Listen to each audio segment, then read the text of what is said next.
메타 인스타 왓챗 분사 재판이 시작됐습니다. 이게 사실은 기존 반독점법은 이제 지배적 우위를 유지하거나 강화하는 명백한 시도에서 이제 하는데 이게 사실은 이제 그 최근에 이제 요거에 대해서 FCC가 이제 어떻게 할지에 대해서 결정을 좀 해야 됩니다. 그래서 이게 잘못 나면 이거 분사해야 됩니다.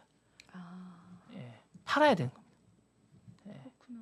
예, 이거 독점에 의해서 이제 근데 이제 요거를 사실 되게 친하잖아요. 봐줄만도 한데 그렇게 생각을 안 하는 거죠. 제가 좀 이따 얘기를 할 텐데 빅테크 규제 2.0이 좀 되는 게 아닌가라는 생각이 좀 들고요. 이 부분에 관해서 이야기를 좀 하고 있고 이게 반독점법 100년에 대한 가장 본질적인 도전이 아닌가라는 생각이 듭니다. 그래서 전례 없는 판단 기준을 좀 하고 있는 것 같습니다. 메타의 사건이 미래의 위협이 될 경쟁자까지 미리 인수하는 게 위협인가라는 생각. 그러니까 이게 미리 미래 위협이 될지 안 될지 모르는데 위협한 걸 요걸 이제 가상을 하는 거죠. 네.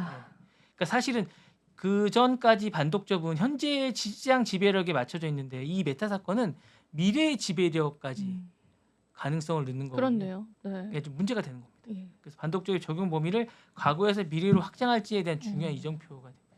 너무 메타를 때리는 게 아닌가. 그러게요.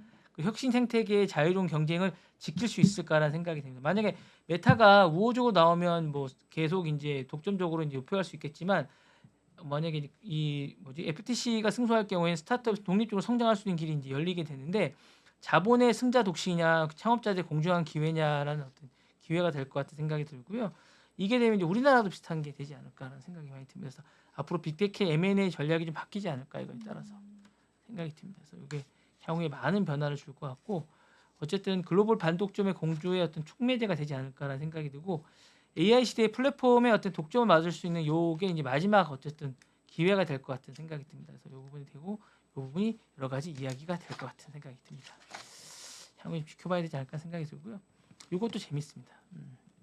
저는 이게 왜 이렇게 갑자기 고삐를 당기는지 잘 모르겠습니다. 그러니까 보수 검열 쪽에서 이제 규제 완화보다는 선택적으로 이제 강경 기조를 하는 것 같고요.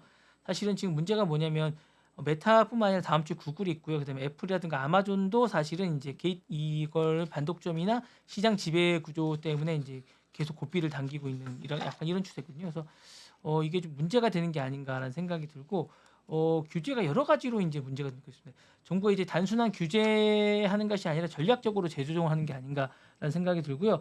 플랫폼 시대에서 사실은 프로토콜 생태계의 다양성의 시대가 이제 전환되는 시대가 온 것 같고 앞으로 전환은 정책이 아니라 설계를 어떻게 하느냐가 싸움이 될 것 같습니다. 그래서 구글은 어쨌든 4월 21일 분리명령 재판 결과를 좀 해야 됩니다. 안 그러면 이게 떨어져 나가고 파야 되는 약간 이런 입장이고요. 아마존은 리테일 알고리즘이라고 있습니다. 물류 인프라를 독립할 가능성이 좀 있습니다. 그리고 이제 애플도 요게 생태계가 사실은 폐쇄적인데 요거를 개방하라라고 얘기를 하고 있어요. 거의 뭐 EU가 지금 주장하는 거랑 비슷하게 미국이 주장하고 있는데 왜 이렇게 하는지를 잘 모르는데 뭘 내놓지 않아서 그런 것 같습니다. 그 돈 얼마를 내놓는 게 아니라 시장 자체를 내놔라 그런 것 같아요. 전반적으로 빅테크의 통제를 산업의 어쨌든 생태계 힘의 균형을 재편하는 것 같고 트럼프 약간 특징 중에 하나는 이렇게 사기업을 약간 공격화하는 듯한 느낌인 것 같아요. 예, 자기 밑에 두고 뭐 쓰고 싶어하는 듯한 약간 좀, 맞아요. 예, 전략 산업의 어떤 산업 정책의 전환을 하고 싶어하는 듯한 느낌이 있고요. 기업 방향의 전략 방향은 글로벌 확장보다 정책 적응의 중심으로 이동하는 게 아닌가라는 생각이 듭니다. 그래서 이런 부분이 있는 것 같은 생각이 들어서 요게 이제 향후에 어떻게 될지 좀 지켜봐야 되지 않을까라는 생각이 듭니다.